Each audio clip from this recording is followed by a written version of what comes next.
Hello everyone, welcome back to my channel. और इस video में कवर करेंगे क्लास 11 बिजनेस स्टडीज के चैप्टर नंबर 3 का पार्ट 2। चैप्टर का नाम है private, public and global enterprises. Part 1 हमने कवर कर लिया है, लिंक आपको मिल जाएगा डिस्क्रिप्शन बॉक्स में। और यह है पार्ट 2 और लास्ट पार्ट है इस चैप्टर का। तो फोर्थ टॉपिक है हमारा, फोर्थ इसलिए क्योंकि 1, 2, 3 हम पार्ट 1 में कर चुके हैं। तो फोर्थ टॉपिक है मल्टीनेशनल कंपनी या ग्लोबल एंटरप्राइजेस भी हम बोल सकते हैं। कि मल्टीनेशनल कंपनीज कौन सी होती है? मल्टीनेशनल कंपनी वो होती है जिसकी होम जो ब्रांच होती है, होम ब्रांच, हेडक्वार्टर जिसको हम बोलते हैं, वो उसके होम कंट्री में होती है। जहाँ की भी वो कंपनी जहाँ से भी वो बिलोंग करती है, उसकी होम कंट्री में उसका हेडक्वार्टर होगा। लेकिन बाकी और कंट्रीज में भी उसकी ब्रांचेस खुली हुई होंगी। जैसे बैंक होते हैं हमारे, बैंक का एक हेडक्वार्टर एक जगह पे होता है लेकिन अलग अलग सिटीज में उसकी ब्रांचेस होती है। वैसे मल्टीनेशनल कंपनीज होती हैं, उसके जो हेडक्वार्टर होगा वो एक पर्टिकुलर उसी कंट्री में होगा जहां से वो कंपनी बिलोंग करती होगी, लेकिन उसकी जो ब्रांचेस होंगी वो अलग अलग कंट्री में होंगी। मान लो कोई कंपनी यूएसए से है तो उसकी एक ब्रांच इंडिया में होगी, एक ब्रांच चाइना में है, एक ब्रांच यूके में है, एक जापान में है। तो अलग अलग कंट्रीज में उसकी ब्रांचेस हैं। ठीक है। तो multinational consist of 2 different word. इसमें 2 वर्ड आते हैं, एक मल्टी और दूसरा national. Multi means many and national means countries या फिर नेशन। मल्टी मीन्स मैनी, बहुत सारा, और national means country. So multinational means a company which operate in many countries. तो मल्टीनेशनल का मतलब वो हुआ कि वो कंपनी जो बहुत सारी कंट्रीज में ऑपरेट होती है। Such a company has branches, factories, workshop in different countries. तो ऐसी कंपनी की ब्रांच होती है अलग अलग कंट्री में, फैक्ट्रीज होती है, वर्कशॉप्स होती हैं। A multinational corporation is also known as a transnational corporation. Multinational corporation को हम ट्रांसनेशनल कॉर्पोरेशन भी बोलते हैं, ग्लोबल एंटरप्राइज भी बोलते हैं और इंटरनेशनल एंटरप्राइज भी बोलते हैं। तो ये नाम आपको याद रखने हैं। The headquarter of multinational companies are located in one country, that is home country। जो उसका headquarter होता है वो एक ही कंट्री में होता है, वो उसकी home country में। And it carry business in other countries, जो कि host countries होती है, और अपना business वो अलग बाकी बहुत सारी कंट्रीज में भी चलाती है जिनको हम host countries बोलते हैं।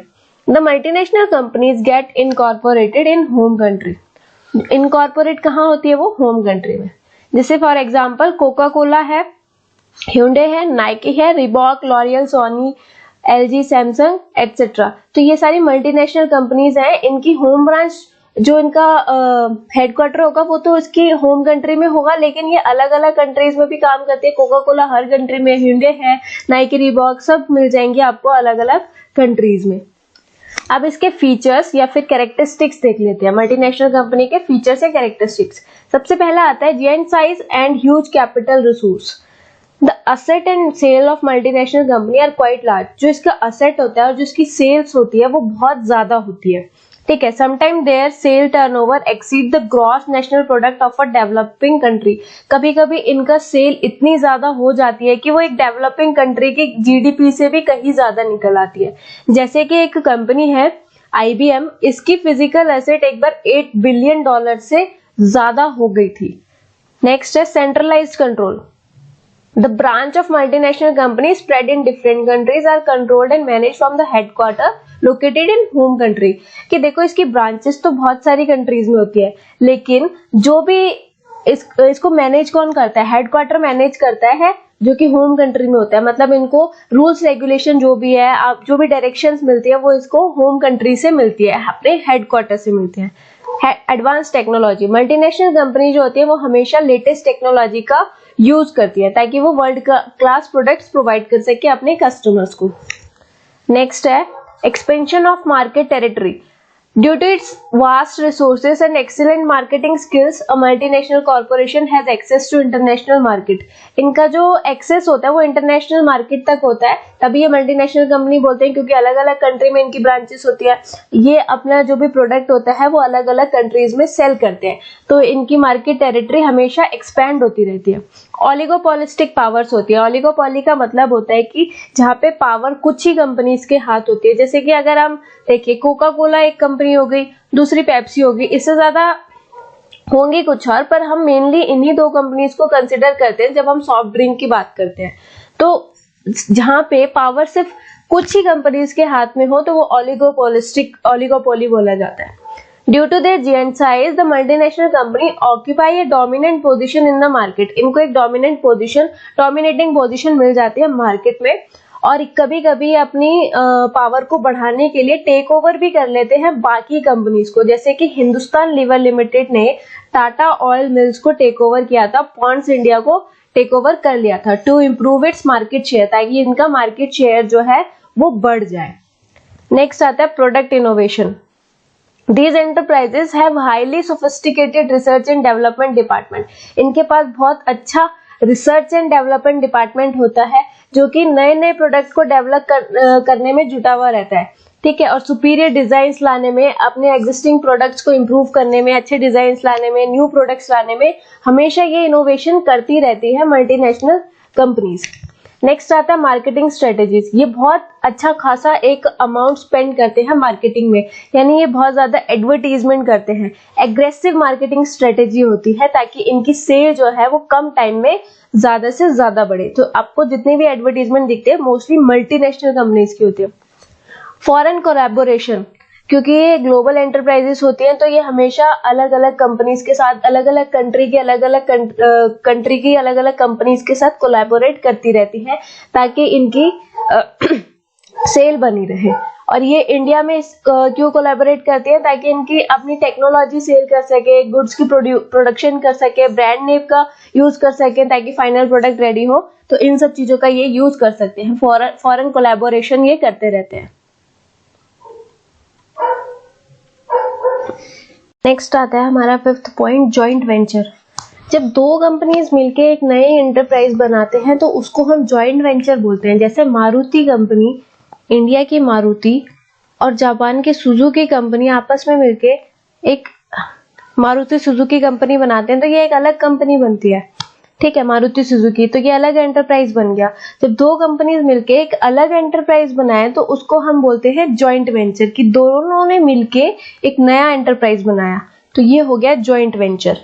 When two or more firms join together to establish a new enterprise, then it is known as joint venture. The two firms contribute capital and participate in the management enterprise. दोनों firm अपना अपना capital इसमें contribute करते हैं और management के जितने भी डिसीजंस होते हैं उसमें सब पूरा पार्टिसिपेट करते हैं। जैसे कि मारुति कंपनी इंडिया की जो कि है और सुजुकी की कंपनी जो जापान की है, दोनों join together to form Maruti Suzuki India Limited. दोनों आपस में मिल गए और उन्होंने इंडिया में कौन सी कंपनी बनाई? Maruti Suzuki India limited. Features और कैरेक्टरिस्टिक्स क्या क्या है इसके? पहला आता है इंक्रीज रिसोर्स एंड कैपिटल। जब दो कंपनी मिलेंगी तो रिसोर्स भी बढ़ेगा और कैपिटल भी बढ़ेगा क्योंकि दो कंपनीज का पैसा लगेगा। तो इन joint venture companies get large resource, financial as well as human resource भी ज्यादा मिलेगा, enabling the company to grow and expand more quickly and efficiently. इससे कंपनी जल्दी और एफिशिएंटली ग्रो करेगी। नेक्स्ट आता है access to new market and distribution network. When a business enter into joint venture, it can access new market. For example, when foreign company form joint venture in India, they get access to vast Indian market. They can also take advantage of retail outlets in different local market. देखो, जब कोई भी बाहर की company India के साथ venture करे, joint venture करे, या कोई भी दो कंपनी जब वेंचर करती हैं तो उसको उस देश की, जिस देश की कंपनी के साथ वो वेंचर कर रही है, वहां के मार्केट को एक्सेस करने का भी मौका मिलेगा, वहां के मार्केट को जानने का मौका भी मिलेगा और उसको नई मार्केट में अपनी नाम बनाने का मौका मिलेगा। Access to technology. अब टेक्नोलॉजी में भी टेक्नोलॉजी का भी पता चलेगा। मान लो कोई बाहर की कंपनी इंडिया के साथ जॉइंट वेंचर कर रही है तो इंडिया को भी पता चलेगा कि कौन कौन सी न्यू टेक्नोलॉजी यूज हो रही है और उनको भी पता चलेगा कि इंडिया में किस तरीके की टेक्नोलॉजी यूज होती है। Advance technique of production leads to superior quality of product and reduce cost of production. अगर हम एडवांस टेक्निक यूज करेंगे प्रोडक्शन के लिए तो उससे क्वालिटी बढ़ेगी प्रोडक्ट की और कॉस्ट भी कम लगेगी। It saves a lot of time, energy and investment. इससे हमारा टाइम भी बचेगा, एनर्जी और इन्वेस्टमेंट भी, because they do not have to develop their own technology. क्योंकि इससे क्योंकि हमको हमारी टेक्नोलॉजी से नहीं डेवलप करना है। जैसे कि हमारे पास एक ओल्ड टेक्निक है जो हम यूज करते हैं, हम इंडिया की कंपनी और हमारे पास ओल्ड टेक्निक है हम यूज करते हैं, ओल्ड टेक्निक यूज करते हैं प्रोडक्शन के लिए, और हमने किसी कंपनी के साथ, जापान की एक कंपनी के साथ जॉइंट वेंचर किया और वो न्यू टेक्निक का यूज करते हैं प्रोडक्शन के लिए। तो अगर हम इनके साथ हमने जॉइंट वेंचर किया तो हम इनकी टेक्निक का यूज करेंगे, जिससे कि हमारा टाइम, एनर्जी, इन्वेस्टमेंट बचेगा और कॉस्ट भी कम लगेगी, क्वालिटी भी ज्यादा होगी। ठीक है, हम हमारी ओल्ड टेक्निक का यूज नहीं करेंगे। For example, by joining hands with a company of developed nation, Indian company can get benefits of advance technology. अगर हम डेवलप्ड कंट्री के साथ, डेवलप्ड नेशन के साथ अपना हाथ जोड़े, ज्वाइंट वेंचर करें, तो हमको एडवांस टेक्नोलॉजी का फायदा मिलेगा। नेक्स्ट आता है innovation. Joint venture help business to come up with new and innovative products for the market because of new ideas and technology of foreign partners। कि जब हम जॉइंट वेंचर में करते हैं तो एक नई कंपनी आएगी, नया आइडिया लेके आएगी, नई टेक्नोलॉजी लेके आएगी, तो इनोवेशन होती रहेगी, अलग अलग प्रोडक्ट्स इनोवेट होंगे। लो कॉस्ट ऑफ प्रोडक्शन, जब इंटरनेशनल कंपनी इंडियन कंपनी के साथ मर्ज करेगी तो हमें कॉस्ट ऑफ प्रोडक्शन हमारी कम हो जाएगी, क्योंकि रॉ मटेरियल, उनकी कॉस्ट ऑफ प्रोडक्शन कम हो जाएगी, क्योंकि रॉ मटेरियल इंडिया में आपको कम मिलेगा, सस्ता मिलेगा, लेबर आपको सस्ती मिलेगी। ठीक है, मैनेजमेंट प्रोफेशनल्स आपको सस्ते मिलेंगे, साइंटिस्ट, इंजीनियर, सब कुछ आपको लो कॉस्ट में मिलेगा, क्योंकि इंडिया की करेंसी क्या है, कम है as compare to foreign currency. अगर यूएसए की कोई कंपनी इंडिया के साथ जॉइंट वेंचर कर रही है तो उसको सब कुछ यहाँ पे सस्ते में मिलेगा, तो उनकी जो प्रोडक्शन की कॉस्ट होगी वो ऑटोमेटिकली क्या हो जाएगी, कम हो जाएगी। नेक्स्ट आता है एस्टैब्लिश ब्रांड नेम।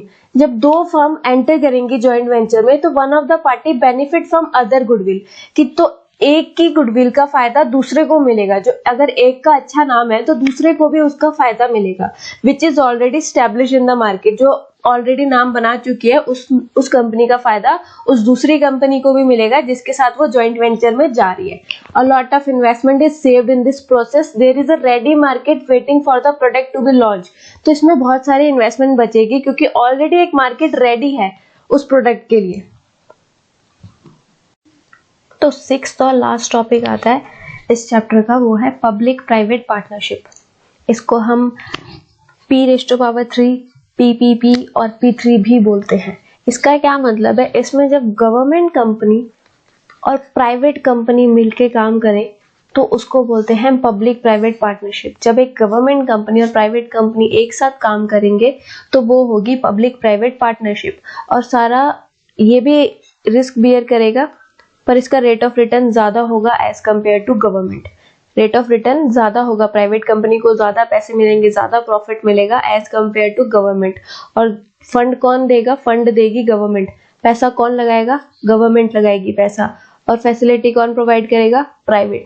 जैसे कि एक हॉस्पिटल है, वो सरकार की जमीन पे बना है, लैंड किसका है, गवर्नमेंट का। हॉस्पिटल कौन चला रहा है, उस पर प्राइवेट। अर्न कौन कर रहा है, एक प्राइवेट कंपनी। तो वो कुछ अमाउंट गवर्नमेंट को प्रोवाइड करती रहेगी, गवर्नमेंट के साथ उसका हाथ मिला हुआ है, गवर्नमेंट को प्रोवाइड करेगी क्योंकि लैंड गवर्नमेंट की है। लेकिन हॉस्पिटल किसका चल रहा है, एक प्राइवेट का। Public private partnership describes a government service or private business venture which is funded and operated through a partnership of government and one or more private sector companies. These schemes are also referred as P⁻3 और PPP और P3। तो इसको हम ये सब भी बोलते हैं, और इसका सिंपल सा मतलब है जब गवर्नमेंट कंपनी और प्राइवेट कंपनी मिलके काम करे, पैसा ज्यादातर गवर्नमेंट का लगाओ लेकिन फायदा किसका हो रहा ज्यादा, प्राइवेट का। फीचर्स क्या क्या होते हैं, सबसे पहले contract between public sector and private sector. इसमें क्या होता है, कॉन्ट्रैक्ट होता है पब्लिक सेक्टर और प्राइवेट सेक्टर के बीच में। ठीक है, इसमें हम पब्लिक को सर्विस प्रोवाइड करते हैं और जितना भी रिस्क होता है दोनों बियर करते हैं, पब्लिक कंपनी भी और प्राइवेट कंपनी भी। पब्लिक को सर्विस प्रोवाइड करना मेन मोटिव होता है। कॉस्ट ऑफ यूजिंग सर्विसेज, इसका जो ये सर्विस यूज कर रहा है उसका कॉस्ट कौन बेयर करेगा, टैक्स पेयर नहीं बेयर करेंगे। टैक्स पेयर इसकी सर्विस की कॉस्ट नहीं देंगे, इसकी सर्विस की कॉस्ट वो लोग बेयर करेंगे जो इस सर्विस को यूज कर रहे हैं।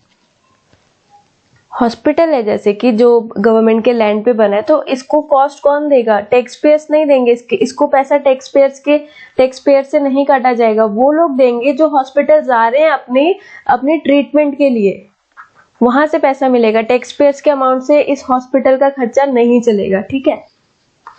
प्रोविजन ऑफ कैपिटल सब्सिडी, यहाँ पे सब्सिडी भी प्रोवाइड की जाती है गवर्नमेंट के द्वारा, उनको टैक्स में भी छूट दी जाती है।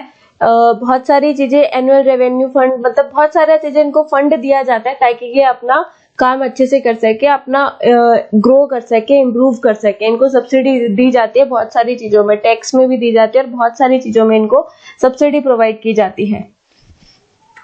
नेक्स्ट आता है pertaining to high priority project in public welfare.